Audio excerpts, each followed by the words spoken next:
যে কোনো আন্দোলন দমনে বল প্রয়োগের প্রথম পদক্ষেপ হিসেবে সাধারণত লাঠিচার্জ করতে দেখা যায় পুলিশ সদস্যদের। একদিকে নিষ্ক্রিয় ভূমিকা পালন করলে যেমন সক্ষমতা নিয়ে প্রশ্ন ওঠে, অন্যদিকে বল প্রয়োগের মাত্রা বেশি হয়ে গেলে তীব্র সমালোচনার মুখেও পড়তে হয় তাদের।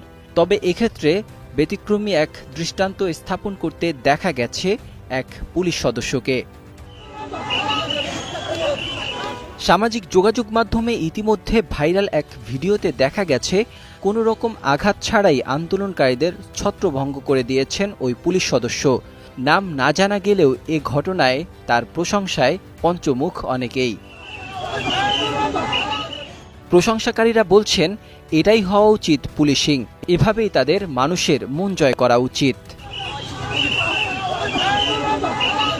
ছড়িয়ে পড়া ওই ভিডিওতে দেখা যায় বাংলাদেশ সচিবালয়ের সামনে আন্দোলনকারীদের ছত্রভঙ্গ করতে হাতে থাকা লাঠি দিয়ে সড়কের উপরে আঘাত করছেন বাংলাদেশ পুলিশের ওই সদস্য।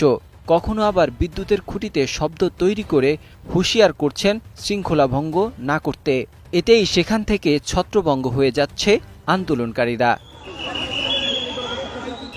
সামাজিক যোগাযোগ মাধ্যম ফেসবুকে ভিডিওটি শেয়ার করে শাহাদাত হোসেন নামের একজন লিখেছেন, এ পুলিশ ভাই দেখিয়ে দিলেন, বর্তমান সরকারের কাছে অনুরোধ, তাকে বের করে পুরস্কৃত করুন।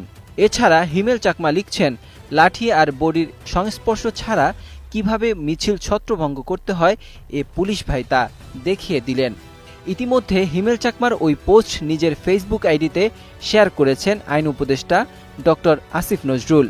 ক্যাপশনে তিনি লিখেছেন, এই পুলিশ ভাইটাকে অনেক ভালোবাসা।